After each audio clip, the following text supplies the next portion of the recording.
Hello everyone, क्या हाल है। चलो, ये कई सारी छोटी छोटी क्वेरीज आ रही है बच्चों की कि सर अब एग्जाम्स हो गए, अब करना क्या चाहिए मुझे, है ना। किस तरीके से अपने टाइम को मैनेज किया जाए सर टिल रिजल्ट। एक होता है ना कि भाई रिजल्ट आएगा तब तक हम क्या करें। हाँ ठीक है, मैं बोलूँगा सप्ताह भर तो एंजॉय करो, बिंदास रहो, बहुत बढ़िया। जो हो गया है वो हो गया है, ठीक है ना। उसके बारे में अच्छा हुआ बुरा हुआ जो हुआ वो हो गया, अब अपने को सोचने का नहीं। ठीक है।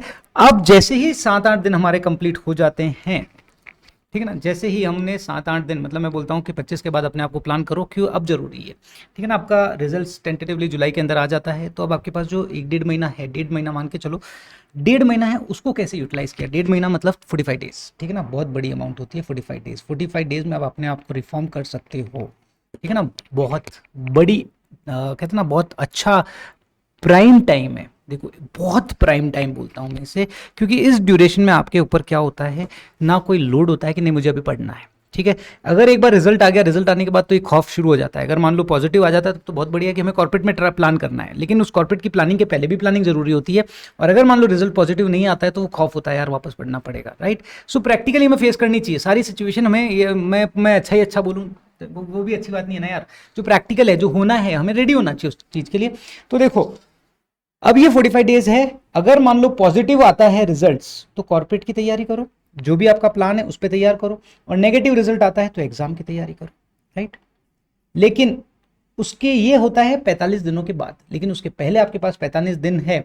पास या फेल जीरो, अभी कोई मतलब ही नहीं है यहाँ पे, अभी कोई मतलब नहीं है। पास और फेल तो 45 दिन के बाद की कहानी है। तो मैं इन 45 दिन को कैसे यूटिलाइज करना है उसके बारे में आपको समझाने वाला हूं। सबसे पहले एनालाइज कर लो, सबसे पहले एनालाइज कर लो। आप अपने आप को खुद को एनालाइज कर पाओगे, इवैल्यूएट कर पाओगे, सर मैं किस लेवल का पेपर देके आया हूँ, मैं क्या एक्सपेक्ट करता हूँ अपने आप से। ट्रू एंड फेयर आपको एनालिसिस आपका मिल जाएगा, ठीक है। और कुछ चीज़ें होती है जो ऊपर वाले पे छोड़ दो, हम प्रिडिक्ट नहीं कर सकते, वो ICEI जाने और ऊपर वाला जाने, है ना, हमें नहीं पता। ठीक है ना। सो अपने लेवल पे अपने आप को एनालाइज करो। अगर आपको लगता है कि इफ़ यू आर कॉन्फिडेंट कि यार सर मेरा कोई प्रॉब्लम नहीं है, then you have to prepare for yourself for next target.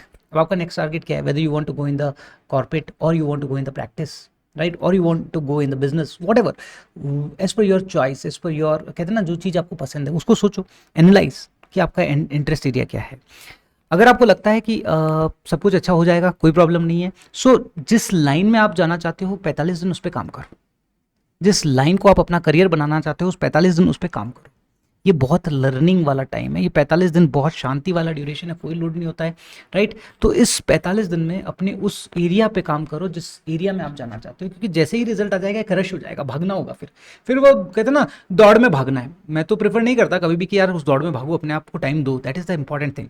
But फिर भी सोसाइटी, सोशल प्रेशर, कई सारी चीज़ें होती है, ठीक है ना। सो ये 45 दिन है, कोई प्रेशर नहीं, कोई कुछ नहीं, रिलैक्स होकर अपने हिसाब से अपना काम करना है, ठीक है। So that 45 days you have to plan yourself कि अब मेरे को आगे फ्यूचर क्या तैयार करना है। पहला, अगर आप पास हो जाते हैं, और अगर आप पास नहीं होते हैं तो we have to be ready कि हमें हमारे को प्रिपरेशन करनी पड़ेगी। अगर आपका ऑलरेडी एक ग्रुप हो चुका है तो कोई बात नहीं, सेकेंड ग्रुप की प्रिपरेशन स्टार्ट कर लो। अगर आपको लगता है कि नहीं यार मेरे तो दोनों, मैंने एक ग्रुप दिया और प्रोबेबिलिटी है कि पता नहीं क्या होगा, तो जो ग्रुप आपने दिया है उसको छोड़ दो, उसका अगला अपोजिट ग्रुप जो है, लेट्स अज्यूम फर्स्ट ग्रुप आपने दिया है और सेकंड ग्रुप अभी नहीं दिया, आपका प्लान है कि बाद में देने वाले हो, उसकी तैयारी शुरू कर दो, है ना। उसकी तैयारी शुरू कर दो। मतलब सिंपल एक फंडा है कि अगर आपका एग्जाम हो चुका है then you have to think कि सर मेरे को मामला गड़बड़ लग रहा है, गड़बड़ लग रहा है तो कोई बात नहीं, हो गया जो हो गया ना यार, क्या कर लेंगे, क्या उखाड़ लेंगे, रिजल्ट आएगा तो बता देगा कि गड़बड़ हो या मामला। जिस दिन रिजल्ट आया उस दिन रो, उससे अच्छा है कि अभी काम शुरू कर दूं, क्योंकि उसके बाद जब लोड के अंदर काम शुरू करूंगा ना, उस समय जनता को पता पड़ चुका होगा मामला गड़बड़ है, वो लोड होगा मेरे सिर पर, और अभी मेरे पास कोई लोड नहीं है, जनता को पता ही नहीं पड़ा है क्या होना है क्या नहीं होना, जनता को बाद में पता पड़ेगा, ठीक है। मेरे ऊपर लोड नहीं है इन 45 दिनों में, अगर मेरे ऊपर लोड नहीं है तो मैं काम अच्छे से कर पाऊंगा। तो अपने आप को तैयार कर लो, इन 45 दिनों की मेहनत आपका बहुत वैल्यू एडवांटेज देके जाएगी। इन 45 दिनों में आपके की एरियाज जो गड़बड़ हुए हैं उन एरियाज पे काम करना शुरू कर दो कि सर मैंने पढ़ाई में क्या गड़बड़ करी। वो कहते हैं ना कि अगर कोई चीज में आप सक्सेसफुल नहीं हो रहे, उसका मतलब ये नहीं कि उस चीज को छोड़ दिया जाए, चीज को करने का तरीका बदल दिया जाए, ठीक है ना।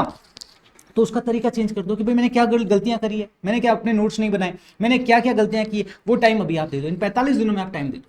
ये बहुत प्रीमियम टाइम है आपके लिए, ताकि आपके जो रिजल्ट आने के बाद का जो ड्यूरेशन होगा वो एकदम चिल और रिलैक्स वाला हो जाएगा। और जितना चिल और रिलैक्स वाला माइंड रहता है ना, उतना आपका इंप्रूवमेंट जल्दी होता है। सो मैं आपको यहाँ पर सजेस्ट करूंगा, सो एनालाइज योर सेल्फ और based on your probability plan करो, start learning on the same.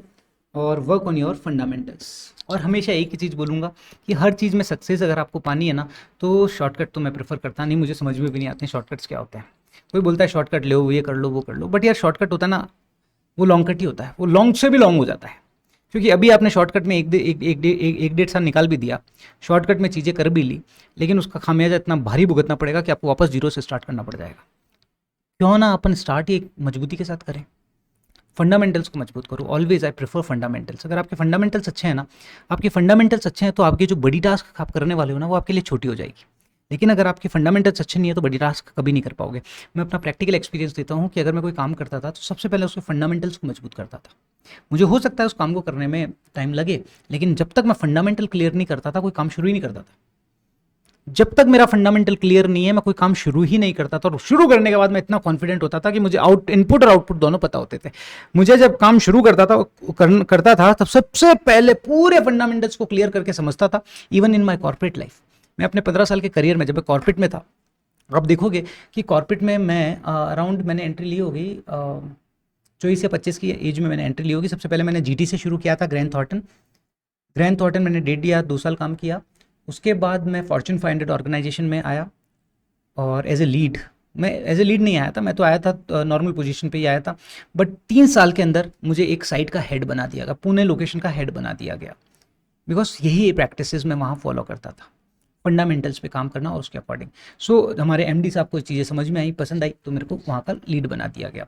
और फिर धीरे धीरे मुझे नोएडा एरिया, हमारा एक एरिया हुआ करता था, नोएडा एरिया का 50% काम भी मुझे दे दिया गया। सो मेरा जो ग्रोथ साइकिल है बिकॉज ऑफ दैट फंडामेंटल बहुत ही अच्छा था। सो वो इसीलिए हो पाया। मैं जब एनालाइज करता था ना अपने आप को कि क्या क्या चीज़ें हैं, तो वो एनालिसिस यही था कि मैं फंडामेंटल्स पे बहुत टाइम लेता था। अगर एक बार मेरे फंडामेंटल शुरू अच्छे हो गए तो फिर मेरे को मतलब ही नहीं, मेरे को कोई चीज़ से मतलब नहीं। मुझको पता है टफ से टफ टास्क पकड़ा दो मैं कंप्लीट कर दूंगा, क्योंकि my fundamental is very much clear. और ये फंडामेंटल क्लियर करने में एक बहुत बड़ा रोल है मिस्टर संदीप माहेश्वरी का। संदीप माहेश्वरी का एक स्पीच मैंने सुना था कि उन्होंने बताया था कि एक टाइगर वुड्स का एक इंटरव्यू के बारे में उन्होंने बताया था। उन्होंने बोला था कि यार एक टाइगर वुड्स जो वर्ल्ड का टॉप गोल्फ प्लेयर है, टाइगर वुड्स से पूछा गया कि आप इतना बढ़िया शॉट कैसे लगा लेते हो, आप इतना बढ़िया शॉट कैसे लगा लेते हो। तो टाइगर वुड्स ने जो जवाब दिया, वो संदीप माहेश्वरी ने बहुत अच्छे अंदाज में एक्सप्लेन किया था। तो टाइगर वुड ने जो जवाब दिया, वो बोला कि मैं पहले गोल देखता हूं, फिर बॉल देखता हूं, गोल देखता हूं, बॉल देखता हूं, गोल देखता हूं, बॉल देखता हूं, और तब तक देखता रहता हूं जब तक मेरे दिमाग में ये क्लियरिटी नहीं हो जाती, ये इमेज नहीं बन जाती कि मेरी बॉल गोल में चली गई है। तब तक शॉट नहीं लगाता, तब तक देखता रहता हूं, तब तक देखता रहता हूं। मतलब मैं अपना काम कोई तब तक स्टार्ट नहीं करता जब तक मुझे क्लियरिटी नहीं हो जाती कि इसका आउटपुट क्या होने वाला है। समझ आ रहा है आपको? वो चीज संदीप माहेश्वरी साहब ने बहुत ही अच्छे अंदाज में समझाई थी और वो चीज दिल में बस गई। मैं पहले हबड़तोड़ी काम, मैं कहता फटाफट फटाफट काम करने की कोशिश करता था, ये शॉर्टकट, ये कर लो, वो कर लो, उसका इंपैक्ट आता था नेगेटिव। बट जब मैंने ये कोट सुनी, मैंने शांति से अपने आप को समझा, मैंने कहा यार yes, this is the real thing जो मैं मिस कर रहा हूं। मैंने उस पर टाइम दिया, मैंने इनपुट को समझना शुरू कर दिया कि यार मुझे जो आउटपुट लाना है उसके लिए ये इनपुट्स हैं, ये इनपुट से आउटपुट क्या आएगा, किस प्रोसेस से आएगा, मैं उस पर काम करता था। मेरे को जब मेरे दिमाग में इमेज क्लियर हो जाती थी कि this is the input and output ये आने वाला है, एक्सपेक्टेड आउटपुट ये आने वाला है, यस, तब मेरा काम एकदम धमाकेदार होता था, जोरदार होता था, सुपर होता था, ब्रिलियंट होता था, एक अलग लेवल का कॉन्फिडेंस के साथ होता था। और मैं उसमें 2 नए रास्ते और क्रिएट कर देता था कि किस तरीके से काम को आसान किया जा सकता है। So that thing you have to develop in yourself, ठीक है ना? सो बस इसीलिए मैं आज आया हूं कि आपको ये चीजें बताऊं, क्योंकि मेरी कई सारे बच्चों से डिस्कशन हो रहा है रिगार्डिंग दैट कि क्या करना है, कैसे करना है, तो मैं उनको सजेस्ट कर रहा हूं। सो आप सभी को मैंने कहा कि इसी चीज पे एक वीडियो बना देता हूं। चलो, थैंक यू, बाय बाय।